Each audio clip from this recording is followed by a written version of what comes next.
My sister Mary, amongst the young folks, I suppose she was one of the most popular girls in town. I'll tell you how popular she was. We used to go to parties, and we used to play games there. And one of the games we used to play, the way we'd play it, we'd blindfold one of the girls, then she'd go around amongst the boys and put her hand on one of them, and if she guessed who he was, he either had to kiss her or else give her $1. Why, sometimes Mary used to come away from there with $35 or $40. Now, Mother was one of these women. Everybody liked her because she had everything so neat and clean around the house. Why, you could actually eat right off the floor. In fact, we used to do it. And Mother was one of these women. I remember she was all the time getting recipes out of the newspapers how to cook things. I remember one time Mother found a recipe in the newspaper directing how to make farmer's soup. And Mother went at this soup, and it took her about a half a day to make it.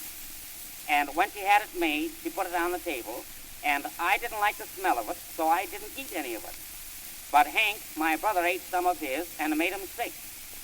Well, Father saw it couldn't be very good from the way Hank acted, but he made up his mind that he'd try it and get it over with as soon as he could. So he closed his eyes and drank a big bowl full of it, and he fell over on the floor in a fit. And I said to Hank, Hank, run for the doctor, quick. And Hank started off on a run, and after he had gone, I took Mother in the other room, and I says, Mother, I guess you poisoned him. And she said, no, I haven't. She says, that's soup. She says, I made it just according to the directions from the newspaper. And I looked in the paper, and I says, I can't find where it says soup. And Mother says, well, what's the matter with you? Are you blind? She says, there it is, right there in front of your face and eyes. S-O-A-P, soup.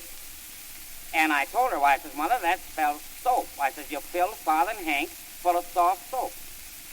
Well, Hank ran all the way to the doctor's, and by the time he got there, from running and one thing and another, why, the poor fellow was so full of suds he couldn't speak.